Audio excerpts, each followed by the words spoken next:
Chapter 15 Light on Good Manners and Refinement. More upward, working out the beast, and let the ape and tiger die. All culture is getting away from the beast. Evolution is a refining process, and the unwritten laws of society are inherent in the evolutionary law. Education is intellectual culture. The scholar is engaged in purifying and perfecting his intellect. The spiritual devotee is engaged in purifying and perfecting his heart. When a man aspires to nobler heights of achievement and sets about the realization of his ideal, he commences to refine his nature, and the more pure a man makes himself within, the more refined, gracious, and gentle will be his outward demeanor. Good manners have an ethical basis, and cannot be divorced from religion. To be ill-mannered is to be imperfect, for what are ill manners but the outward expression of inward defects? What a man does, that he is. If he acts rudely, he is a rude man. If he acts foolishly, he is a foolish man. If he acts gently, he is a gentleman. It is a mistake to suppose that a man can have a gentle and refined mind behind a rough and brutal exterior, though such a man may possess some strong animal virtues, as the outer is an expression of the inner. One of the steps in the Noble Eightfold Path to Perfection as expounded by Buddha is right conduct or good behavior.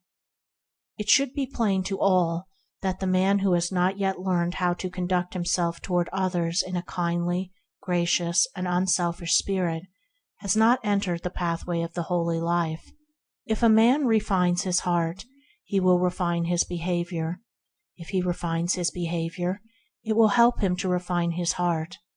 To be coarse, brutish, and snappish may be natural to the beast, but the man who aspires to be an even or endurable member of society, not to mention the higher manhood, will at once purge away any such bestial traits that may possess him. All these things which aid in man's refinement, such as music, painting, poetry, manners, are servants and messengers of progress. Man degrades himself when he imitates the brute. Let us not mistake barbarism for simplicity or vulgarity for honesty. Unselfishness, kindliness, and consideration for others will always be manifested outwardly as gentleness, graciousness, and refinement. To effect these graces by stimulating them may seem to succeed, but it does not. Affection and hypocrisy are soon divulged. Every man's eye, sooner or later, pierces through their flimsiness, and ultimately none but the actors of them are deceived. As Emerson says, "What is done for effect is seen to be done for effect, and what is done for love is felt to be done for love." Children who are well bred are taught always to consider the happiness of others before their own, to offer others the most comfortable seat, the choicest fruit, the best tidbit, and so on, and also to do everything, even the most trivial acts, in the right way.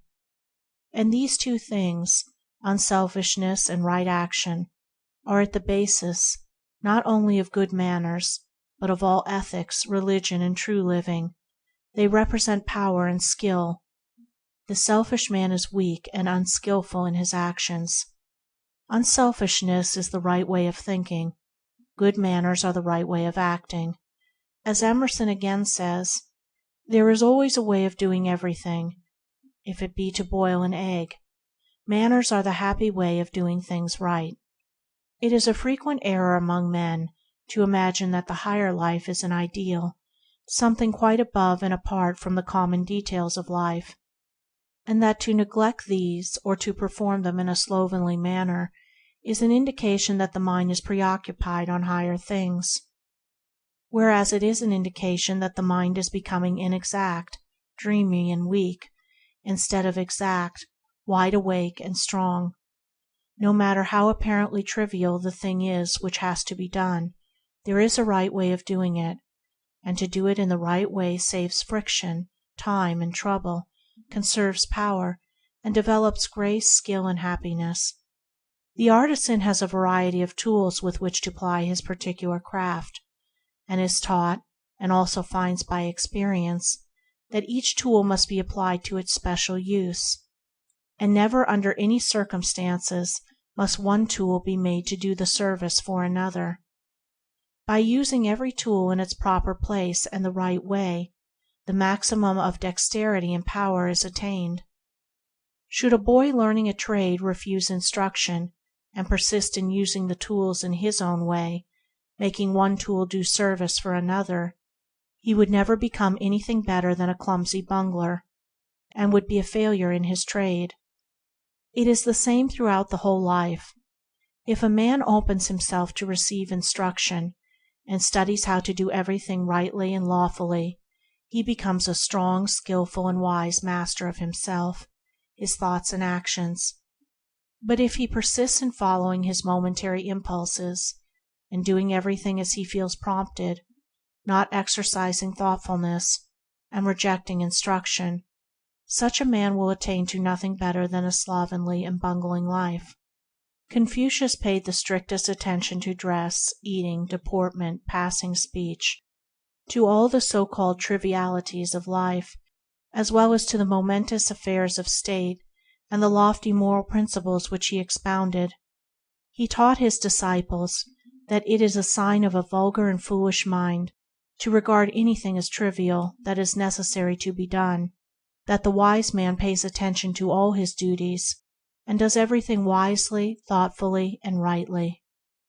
It is not an arbitrary edict of society that the man who persists in eating with his knife be rejected, for a knife is given to cut with, and a fork to eat with, and to put things to wrong and slovenly uses, even in the passing details of life, does not make for progress, but is retrogressive and makes for confusion.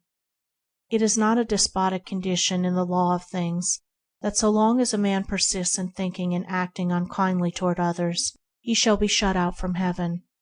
He shall remain in the outer pain and unrest, for selfishness is disruption and disorder. The universe is sustained by exactness, it rests on order, it demands right doing, and the searcher of wisdom will watch all his ways. He will think purely, speak gently, and act graciously, refining his entire nature, both in the letter and the spirit.